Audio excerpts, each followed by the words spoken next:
Apex Legends has so much going on in it that people have to learn, understand, and deal with. And because of that nature, it is no surprise that people will always have questions that they struggle with. Well, have no fear, you lovely ladies and gentlemen, because I am here.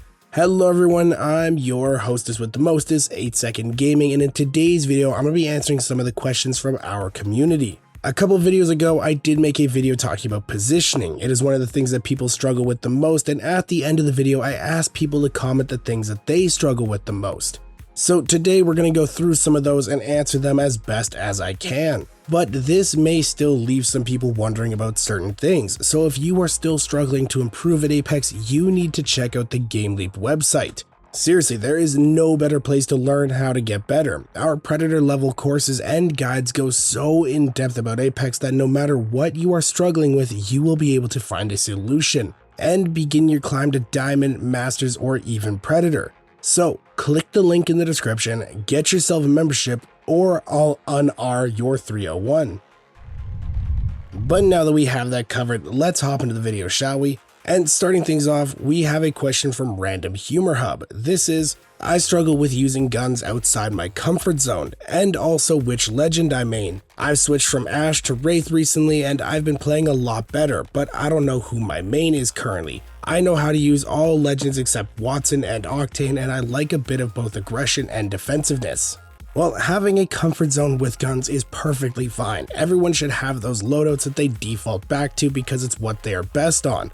Even in pro tournaments, you will see them opt for guns that they are more comfortable on.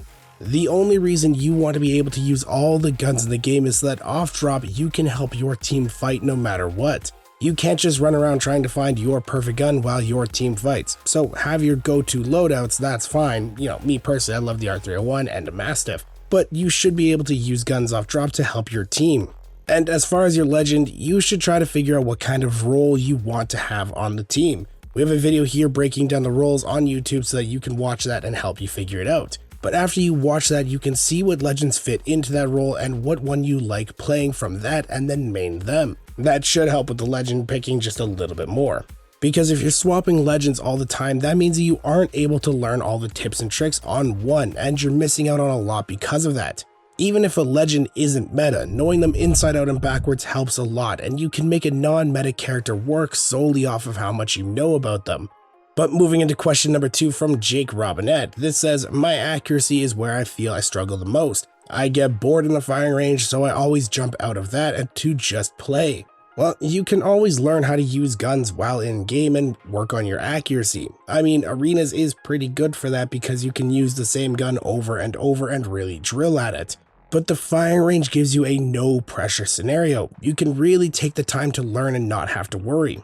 So most of the time it's just coming down to self-discipline and how much you actually want to improve. I did a video breaking down a firing range routine here on YouTube, so throw some music on, do a quick routine because it only takes about 10 to 15 minutes to warm up. And that small amount of time each day will add up to you becoming a lot better with your accuracy and improving in game.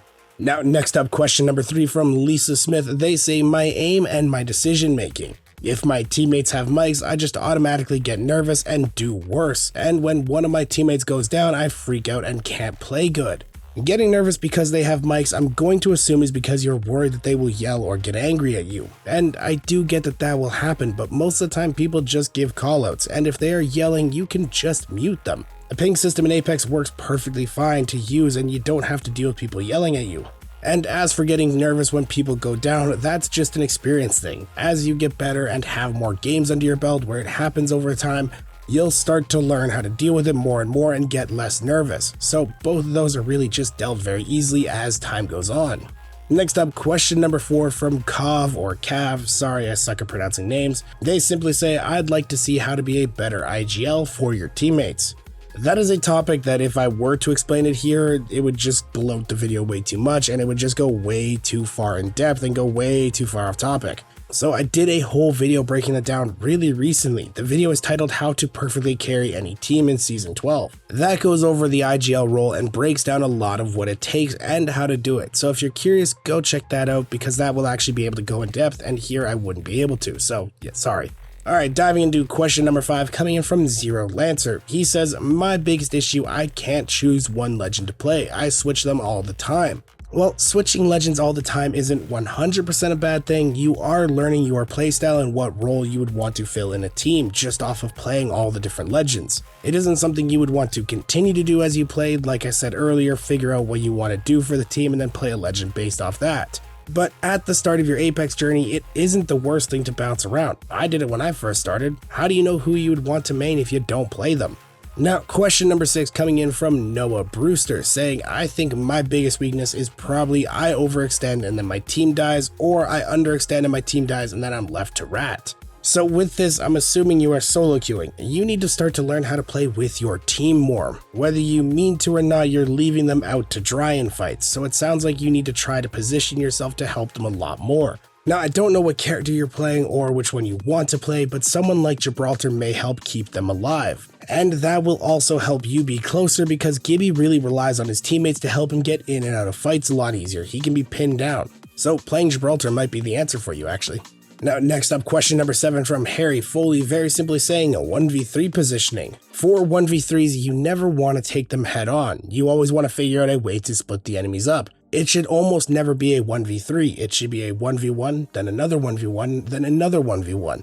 If you were to take them all on at the same time, you would most likely die. You need to use your movement, legend abilities, terrain, anything you can in order to split them up and make them easier to deal with. By doing that, you will win a lot more 1v3s because it's not a 1v3, it's just 3 1v1s.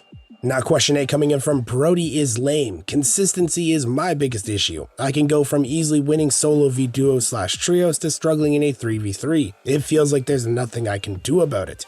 This is just something that will happen. Even if you watch one of my streams over on Twitch TV/8second gaming, if you're wondering, I do have pop-off games where I dominate the whole lobby and then the next game I can't make it off drop. There's a lot of factors that go into that. You know, there's skill-based matchmaking, RNG on loot, the people handling situations around you, a lot of things you cannot control. So sometimes you just have to take bad games on the chin and move on to the next one. Don't look at consistency as winning or getting kills. In a BR, that is a bad thing to judge consistency off of. Instead, look at if you made all the right decisions in the heat of the moment. If you're happy with your calls and what plays you made and thinking you're making the right ones, that's consistency, and that will make you a better player in the long run than judging things off of kills or wins. But keeping up with the Brody theme, let's move into question number 9 from Brody Von Dolan. He says, best way to play with bad teammates. Well, I'm gonna sound like a broken record here, I'm sorry, but I have done a whole video breaking that down, and that will give you a lot more information, but you should try to play around them more, kind of baiting them, kind of not. You would be surprised the times that I've won games with teammates that seem like they're playing with their monitors off just because I played with them and used them to my advantage. Is it toxic to bait your teammates? Maybe, but if you win, who cares? And now for question number 10, this is from Esky, and they say, how to defend against aggressive pushes is a topic I've never seen covered in Apex. When you've secured the best position but someone just flat out pushes you aggressively, how to control a small area or how to hold a house/building/position effectively type of video would be much appreciated. Well, this is a fairly simple one in theory. You have to learn how to effectively show presence. Presence is you basically saying to people, we're here, don't mess with us. This is done with long-range weapons, making it a living hell for people to try to get to you. Sniper rifles and marksman rifles are the best for this, but if you're good with the 301 or the wingman, that can work as well. But if they're still looking to run at you, having a character like Caustic or Watson can help a lot because you can stall out pushes and look for options. But yeah, showing presence is probably your best option. But now, this video may have opened more questions or yours may not have been answered. So if you're still lost, drop a comment down below and that may be the inspiration for the next GameLeap video. Or alternatively, you can just come check out one of my streams. I said it earlier, but it is Twitch TV/8second gaming. There I can answer in real time and go a little bit deeper on some topics that I might not be able to cover here. So I really hope you guys enjoyed this video and learned something new. If you did and you want to stay up to date with the latest and greatest Apex Legends tips, tricks, and news, don't forget to smash that like and subscribe button. Thank you all for watching. Once again, I'm 8second Gaming, and I will see you in the next one.